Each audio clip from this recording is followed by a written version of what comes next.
बच्चों, आज हम लोग प्राचीन भारतीय इतिहास का दूसरा क्लास करेंगे और इससे पीछे हम बहुत सारे महत्वपूर्ण प्रश्न पर चर्चा किए थे जो कि आप लोगों को याद हो गया होगा। तो आइए, उम्मीद करते हैं कि आज जो हम पढ़ाएंगे ये भी आपको याद हो जाएगा। वीडियो यदि आपको अच्छी लगे तो लाइक, शेयर और सब्सक्राइब जरूर कीजिएगा।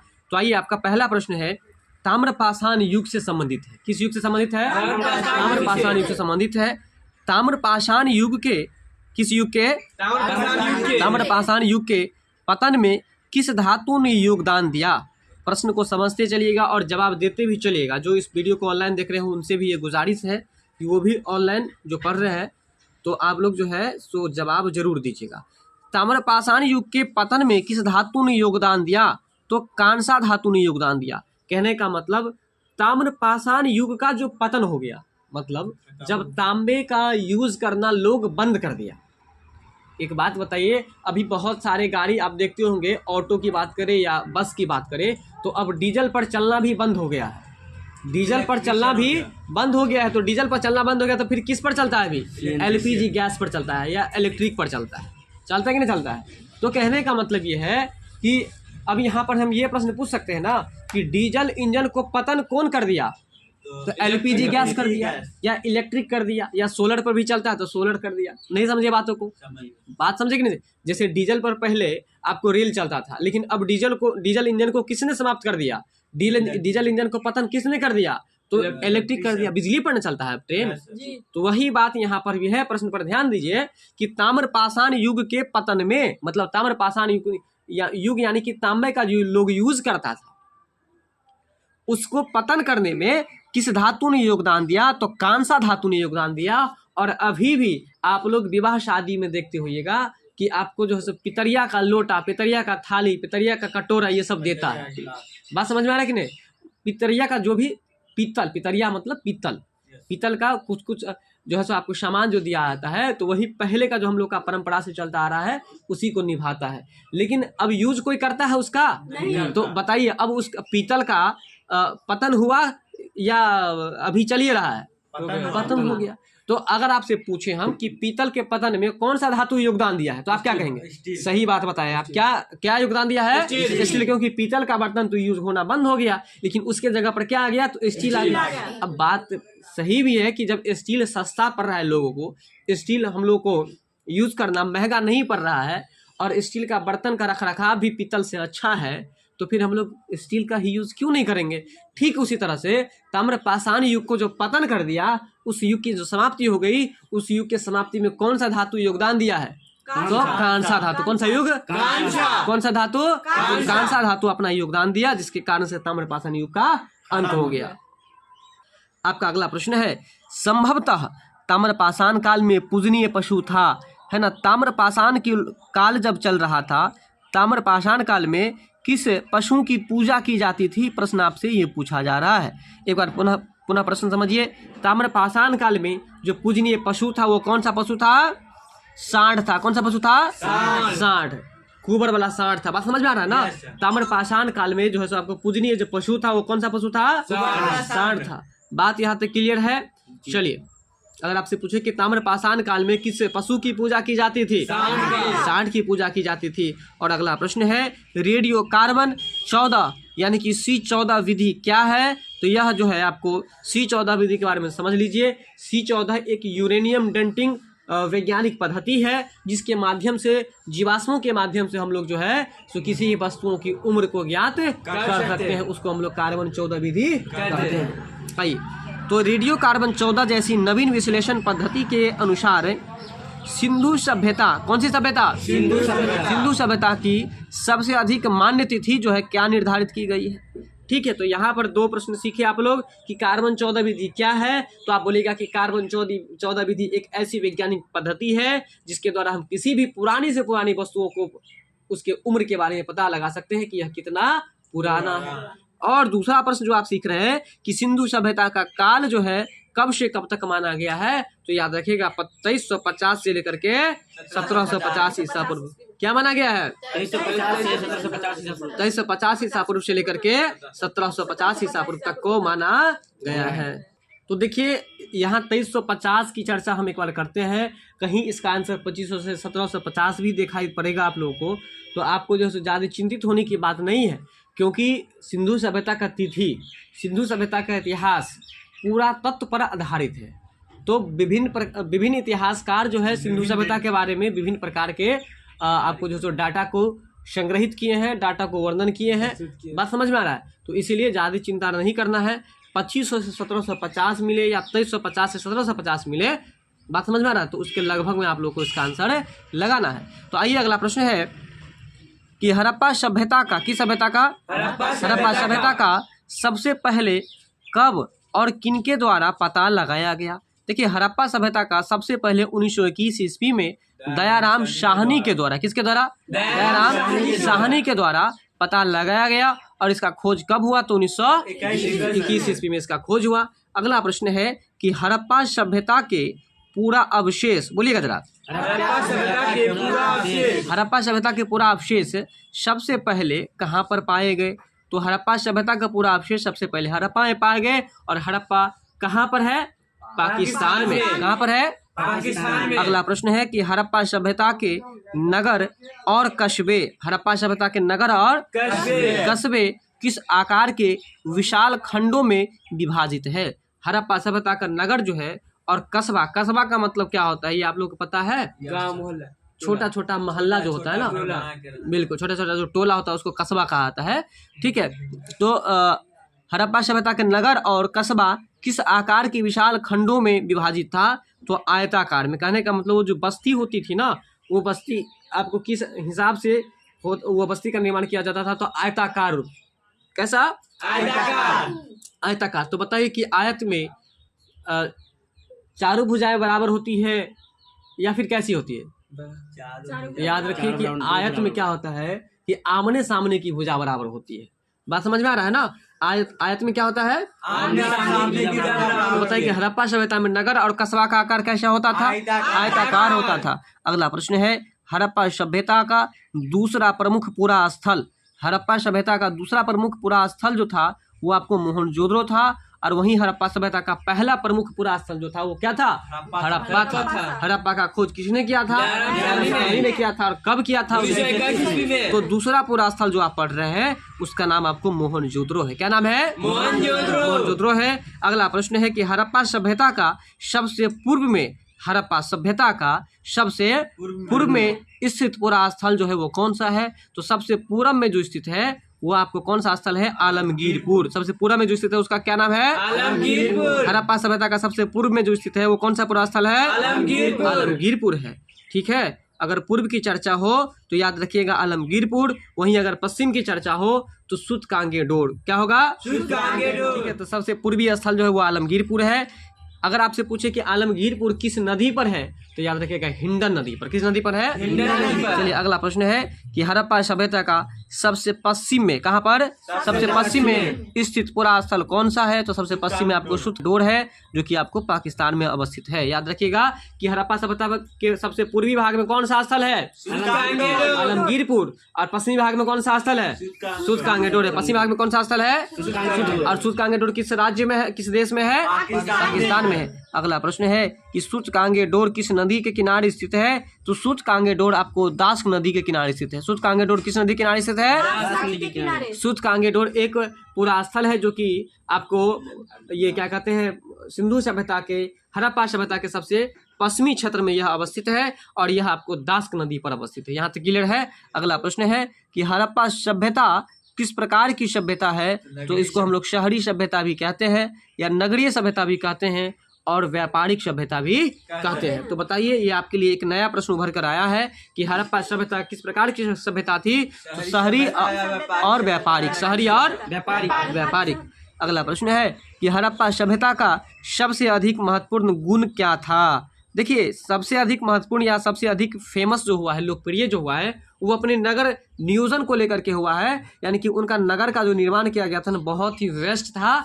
इस तरह से नगर का निर्माण किया गया था, बात समझे, कि वह जब आंधी तूफान आए तो वह नगर अपने आप साफ हो जाता था। नगर में आपको अन्न रखने के लिए भी आपको एक मकान बनाया गया था, इमारत बनाया गया था, है ना, वहीं स्नान करने के लिए भी आपको बनाया गया था, नाली का भी प्रबंध किया गया था। बात समझ में आ रहा है कि ना आ रहा है जी। तो इसलिए जो है याद रखिएगा कि आपको जो है सो हड़प्पा सभ्यता जो है वो किस लिए फेमस था, नगर नियोजन के लिए। या यहाँ पर प्रश्न है कि हड़प्पा सभ्यता का सर्वाधिक महत्वपूर्ण गुण क्या है, तो नगर योजना। क्या है, नगर योजना। चलिए अगला प्रश्न है आपका कि किस हड़प्पा पुरास्थल से नक्काशीदार कच्ची ईंटों के द्वारा निर्मित भवन का साक्ष्य मिला है। प्रश्न को पहले समझिएगा। नक्काशीदार का मतलब होता है जिस पर विभिन्न प्रकार की डिजाइन बना हुआ हो। नक्काशीदार का मतलब विभिन्न प्रकार का डिजाइन, नक्काशीदार का मतलब डिजाइन बना हुआ, नक्काशीदार का मतलब डिजाइन बना हुआ। तो किस हड़प्पा पुरास्थल से नक्काशीदार कच्ची ईंट, कच्ची ईंट का मतलब समझते हैं ना आप लोग का घर कच्ची ईंट का बना था कि नहीं बना था? मेरा घर ही बना हुआ था, फिलहाल में उसको तोड़ दिया गया है। याद रखिए कच्ची ईंट का मतलब होता है मिट्टी से जो बना हुआ ईंट होता है जिसको पकाया नहीं जाता है, उसको कच्ची ईंट बुलाता है। तो किस हड़प्पा पुरास्थल से नक्काशीदार कच्ची ईंटों के द्वारा निर्मित भवन का प्रमाण मिला है, तो कालीबंगा से। कहाँ से? कालीबंगा से। क्या प्रश्न है बताइए? ये कच्ची ईंट के द्वारा विभिन्न प्रकार के डिजाइनों से बना हुआ भवन जो है उसका प्रमाण कहाँ पर मिला है? कालीबंगा में। और कालीबंगा कहाँ पर अवस्थित है? राजस्थान में। कालीबंगा कहाँ पर अवस्थित है? राजस्थान में। बताइए कि किस हड़प्पा पुरास्थल से नक्काशीदार कच्ची ईंटों के द्वारा निर्मित भवन का प्रमाण मिला है? कालीबंगा से। कहाँ से मिला है? कालीबंगा से मिला है। अब आपका अगला प्रश्न है, हड़प्पा सभ्यता का एकमात्र पुरास्थल जहाँ के मकानों के दरवाजे और खिड़कियाँ मुख्य सड़क की ओर खुलती थी। और इस प्रश्न को आप लोग भी कर लीजिए। हड़प्पा सभ्यता का ओनली वन एक ही पुरास्थल ऐसा है जहाँ पर मकानों के दरवाजे, मकान जो होते हैं उसके दरवाजे समझते हैं ना, मकानों के दरवाजे और उसकी खिड़कियाँ मुख्य सड़क की ओर ही खुलती थी। जैसे मेन सड़क जो इधर है उधर ही गेट रहता था और उधर ही आपको खिड़की भी रहता था। इस प्रश्न को भी कर लिया आप लोग।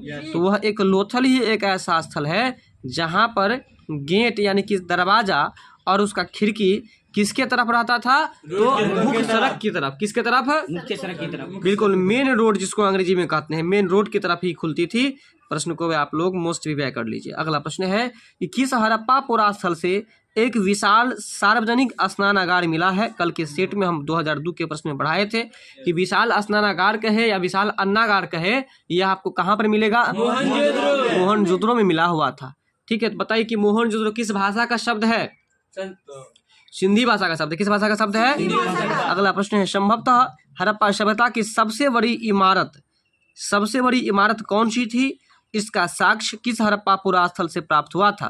तो देखिए सबसे बड़ी इमारत जो है अन्नागार था, जो कि आपको कहाँ से प्राप्त हुआ था? मोहनजोदड़ो से प्राप्त हुआ था। कहाँ से प्राप्त हुआ था? मोहनजोदड़ो से। ठीक है, अन्नागार कहे या स्नानागार कहे, ये दोनों कहाँ पर अवस्थित है? मोहनजोदड़ो में अवस्थित है। अब आपका अगला प्रश्न है, किस हड़प्पा पुरास्थल से एक उन्नत जल प्रबंधन प्रणाली, देखिए जल प्रबंधन प्रणाली का मतलब समझ लीजिए। जैसे अभी आप लोग खेत की सिंचाई करते हैं तो इसके लिए क्या प्रबंधन करते हैं बताइए? आप बोरिंग का सहायता लेते हैं, दमकल का सहायता लेते हैं, नदी का सहायता लेते हैं, नहर का सहायता लेते हैं, चापाकल का सहारा लेते हैं। बात समझ में आ रहा है ना? तो उसी को हम लोग जल प्रबंधन प्रणाली। तो उसी तरह से सिंधु सभ्यता के लोग जो नहाने के लिए जो प्रबंध किया था, इसके बाद पूरे सभ्यता का, पूरे शहर का जो गंदा पानी जो होता था उसको निकासी का जो व्यवस्था किया था, इस व्यवस्था को ही हम लोग जल निकास प्रणाली कहते हैं। तो किस हड़प्पा पुरास्थल से एक उन्नत जल प्रबंधन प्रणाली के विकसित होने का प्रमाण मिला है? तो धौलावीरा से। कहाँ से मिला है? कहाँ से मिला है? क्या मिला धौलावीरा से? तो जल प्रबंधन प्रणाली के बारे में प्रमाण, जल प्रबंधन प्रणाली के बारे में प्रमाण मिला है। कहाँ से मिला है? धौलावीरा से मिला है। आपका अगला प्रश्न है कि हड़प्पा सभ्यता के अब तक ज्ञात सभी नगरों में किसे सबसे अधिक समृद्ध, सुव्यवस्थित और खूबसूरत, बोलिएगा, समृद्ध, सुव्यवस्थित और खूबसूरत नगर माना गया है? किसको? धौलावीरा को। अब बताइए धौलावीरा को खूबसूरत क्यों नहीं माना जाएगा? क्योंकि धौलावीरा का सिस्टम यह इतना अच्छा है कि कोई भी गंदा पानी है वो नहीं अटकेगा। जितना खराब पानी है सब नाला के माध्यम से वो आपको सिंधु नदी में चला जाता था। बात समझ में आ रहा है? सिंधु नदी में चला जाता था तो अब बताइए, वर्षा होगा वो भी पानी आपको जितना भी कचरा उचरा होगा सबको लेकर के चला जाएगा नदी में, तो वो जो क्षेत्र होगा वो सुंदर लगेगा कि नहीं लगेगा? लगेगा। इसलिए याद रखिएगा कि सुव्यवस्थित कहे या समृद्ध कहे या खूबसूरत कहे, किस नगर को माना जाता था? और जल प्रबंधन प्रणाली कहाँ पर प्राप्त हुआ था? जहाँ पर जल का प्रबंधन ठीक ठाक होगा वही ना सुंदर होगा, सुव्यवस्थित होगा। इसलिए याद रखिएगा कि सिंधु सभ्यता का ऐसा कौन सा स्थल था जो कि सबसे खूबसूरत, सबसे समृद्ध और सबसे जो है बताइए सबसे खूबसूरत, सुव्यवस्थित और सबसे समृद्ध जो था वो कौन सा था? तो धौलावीरा था। कौन सा था? धौलावीरा। अगला प्रश्न है कि जुलाई 2021 में धौलावीरा को यूनेस्को ने विश्व विरासत स्थल की सूची में शामिल किया गया है। और इसको आप लोग मोस्ट वीवीआई कर लीजिए क्योंकि 2021 में इसको अपडेट कर दिया गया है, इसलिए याद रखिए। और अपडेट क्या किया गया कि धौलावीरा जो सुंदर था, समृद्ध था, है कि नहीं, और सुव्यवस्थित था, उसके कारण से इसको विश्व विरासत में शामिल कर दिया है। किसमें शामिल कर दिया है? इसको विश्व विरासत में शामिल कर दिया है। किसमें शामिल कर दिया है? विश्व विरासत में, है ना। जुलाई 2021 में कब शामिल किया गया है? जुलाई 2021 में धौलावीरा को, किसको? धौलावीरा को यूनेस्को के द्वारा, किसके द्वारा? विश्व विरासत स्थल में शामिल कर दिया गया है। विश्व विरासत स्थल है की सूची में शामिल किया गया किसको? तो धौलावीरा को। ठीक है, प्रश्न समझ में आ गया होगा। अगला प्रश्न है कि हड़प्पा वासी जो थे उनका पैशन क्या था? तो देखिए, पैशन का मतलब पेशा होता है, तो उनका जो पेशा था वो आपको शिल्पकारी, यानी कि वो जो है सो आपको पत्थर को काट काट करके उस पर चित्र बनाने का काम करते थे हड़प्पा वासी के लोग। तो याद रखिएगा, ये भी प्रश्न आपको महत्वपूर्ण है क्योंकि बहुत सारे लोग इसका आंसर व्यापार मार देंगे, हमको पता है, लेकिन सबसे मुख्य पेशा जो इन लोगों का था वो क्या था? तो शिल्पकारी करता था। ये शिल्पकारी का मतलब होता है कि पत्थरों को काट करके उस पर चित्र बनाते थे, उस पर बिल्कुल पत्थरों को तराश करके उसको चित्र बनाया जाता था। बात समझ में आ रहा है? चलिए अगला प्रश्न है कि किन हड़प्पा पुरास्थनों से मनके बनाने का कारखाना का प्रमाण मिला है? मनका का मतलब क्या होता है बताइए आप लोग? चलिए, मनका का मतलब आपको मोती का जो माला होता है ना, उसको मनका कहा जाता है। बात समझ में आ रहा है? तो याद रखिएगा कि मनके बनाने का कारखाना का प्रमाण आपको कहाँ पर मिला है? तो लोथल में और चन्नूदरों। कहाँ पर मिला है? लोथल में और चन्नूदरों में। मनके बनाने का यानी कि मोती का माला बनाने का कारखाना कहाँ पर प्राप्त हुआ है? लोथल में और चन्नूदरों में प्राप्त हुआ है।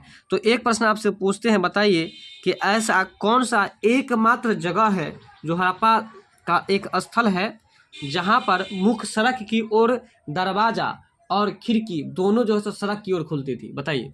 लोथल है। कौन सा स्थल है? लोथल। बताइए, हड़प्पा वासियों का मुख्य पेशा क्या था? शिल्पकारी करना। चलिए अगला प्रश्न है आपका, किस हड़प्पा पूरा स्थल से गोदी, या जिसको अंग्रेजी में क्या कहते हैं हम लोग? बताए थे ना पहले, गोदी को अंग्रेजी में हम लोग डॉकयार्ड कहते हैं। तो डॉकयार्ड का प्रमाण अर्थात गोदी का प्रमाण कहाँ पर मिला है? लोथल से। कहाँ पर मिला है? लोथल से। बताइए, लोथल पुरा स्थल की एक विशेषता बताइए आप लोग। वहाँ पर देखिए बिल्कुल, लोथल जो स्थल था वहाँ पर जितने भी घर बनाए जाते थे उसका खिड़की और दरवाजा मुख्य सड़क की ओर खुलते थे, ये उसकी विशेषता थी। और लोथल किस नदी पर है ये बताइए आप लोग? भगवान नदी पर है। चलिए अगला प्रश्न है कि हड़प्पा में माप तौल की जानकारी, माप तौल की प्रणाली जो प्रचलित है यह आपको कैसे मतलब वो जो प्रणाली थी वो प्रचलित थी, वो कैसी प्रणाली थी? तो दशमलव प्रणाली थी। कैसी प्रणाली थी? माप तौल की कौन सी प्रणाली थी? दशमलव प्रणाली थी। हड़प्पा में माप तौल की जो प्रणाली थी वो आपको दशमलव प्रणाली थी। और इसके बाद है कि हड़प्पा काल में माप की इकाई जो है सो किस अनुपात में थी? ये भी प्रश्न आप लोग पहले ही पढ़ चुके हैं। बिल्कुल, तो माप की जो इकाई थी वो आपको 2 और 16 के अनुपात में, किस अनुपात में थी? 2 और 16 के अनुपात में थी। अगला प्रश्न है आपका कि हड़प्पा वासियों ने सबसे पहले किस फसल की खेती किया था? देखिए, हड़प्पा वासी ने सबसे पहले किस फसल की खेती किया? तो कपास। और आइए यहाँ पर हम इस प्रश्न को चर्चा करते हैं खूब अच्छी तरीका से, क्योंकि आपके मुंह से निकला है गेहूं और जौ, तो इसलिए समझिए। कहा कि हड़प्पा वासी जो है सबसे पहले किस फसल की खेती किया? तो कपास का। लेकिन हड़प्पा वासी के बारे में चर्चा है यहाँ पर, और इससे पहले जो पढ़े हैं कि मानव ने सबसे पहले किस फसल का खेती करना शुरू किया। अगर वहाँ पर हड़प्पा का चर्चा नहीं हो तो गेहूं और जौ आप वहाँ पर लगा सकते हैं। वैसे अगर हड़प्पा वासी की चर्चा कर दे तो उन्होंने सबसे पहले कपास की खेती शुरू की थी, लेकिन हड़प्पा वासी के समय में भी मुख्य रूप से अनाज जो था वो कौन सा अनाज था, तो गेहूं और जौ था। गेहूं और जौ, देखिए जब मुख्य अनाज की बात हो तो गेहूं और जौ हो जाएगा, जो कि मानव ने सबसे पहले इसका आविष्कार किया था। और यदि किस फसल की बात हो, यहाँ मामला फंसेगा एक फसल में और मुख्य अनाज में, ठीक है ना, फसल में और अनाज में। जब फसल कहेगा तो आंसर क्या दीजिएगा, कपास। और जब अनाज कहेगा तो क्या आंसर दीजिएगा, गेहूं और जौ। अगर कहेगा कि हड़प्पा वासियों ने सबसे पहले किस फसल को उपजाया, कपास को, और सबसे पहले किस मुख्य अनाज को उपजाया, गेहूं और जौ। बात को पकड़े कि नहीं। अगला प्रश्न है कि किन हड़प्पा पुरास्थलों से विशेष प्रकार के गेहूं और जौ दोनों के अवशेष मिले हैं। तो बताइए कि किन पुरास्थलों से विशेष प्रकार के गेहूं और जौ का प्रमाण मिला। तो हड़प्पा और मोहनजोदड़ो से। गेहूं और जौ का प्रमाण कहाँ से मिला है, हड़प्पा और मोहनजोदड़ो से। हड़प्पा से और मोहनजोदड़ो से। किन हड़प्पा पुरास्थलों से विशेष प्रकार के गेहूं और जौ का प्रमाण मिला है, तो हड़प्पा से और मोहनजोदड़ो से मिला है। अगला प्रश्न है किन हड़प्पा पुरास्थलों से धान की खेती का साक्ष्य मिला है। किन हड़प्पा पुरास्थलों से धान की खेती, तो देखिए धान की खेती का प्रमाण जो मिला है, ये प्रश्न आपके लिए नया है। और ये प्रश्न जो है, इससे पहले हम एक बार पुनः इस प्रश्न की चर्चा करते हैं कि गेहूं और जौ का अवशेष कहाँ से मिला, हड़प्पा और मोहनजोदड़ो से। गेहूं और जौ का प्रमाण हड़प्पा और मोहनजोदड़ो से मिला है, जबकि धान के खेती का प्रमाण कहाँ से मिला है, लोथल और रंगपुर से। धान की खेती का प्रमाण कहाँ से मिला है, लोथल से और रंगपुर से। लोथल से और रंगपुर। धान की खेती कहाँ से, लोथल और रंगपुर से। गेहूं और जौ की खेती हड़प्पा और मोहनजोदड़ो से। इसके बाद जो आपका आज का लास्ट प्रश्न है, किस हड़प्पा से जौ, तिल और सरसों, बोलिएगा जरा, जौ, तिल और सरसों के सबसे अधिक प्रमाण मिले हैं। तो याद रखिएगा वनावली से। कहाँ से, वनावली से। तो किन किन चीज का सबसे अधिक प्रमाण मिला है बताइए, जौ, तिल और सरसों। बोलिएगा फिर से, जौ, तिल और सरसों, इस तीनों चीज का प्रमाण सबसे अधिक जो मिला है वो आपको वनावली से मिला है। सबसे अधिक कहाँ से मिला है, वनावली से। तो बताइए गेहूं और जौ का प्रमाण कहाँ से, हड़प्पा और मोहनजोदड़ो से। चलिए हड़प्पा वासी जो है सबसे पहले किस फसल को उगाना शुरू किया, कपास को। अब सबसे पहले किस अनाज को उगाना शुरू किया। चलिए अब ये बताइए कि धान की खेती का प्रमाण कहाँ से मिला, लोथल से। धान की खेती का प्रमाण लोथल से। चलिए जौ, तिल और सरसों का प्रमाण कहाँ से मिला, वनावली से। जौ, तिल और सरसों का प्रमाण वनावली से। इस 4 पॉइंट को जरूर याद रखिएगा आप लोग, जौ, तिल और सरसों और धान की खेती। ये 2 प्रश्न आपके लिए नया है, ठीक है। तो मिलते हैं हम लोग अगली वीडियो में, तब तक के लिए धन्यवाद। वीडियो अच्छा लगा हो तो लाइक, शेयर और सब्सक्राइब जरूर कीजिएगा।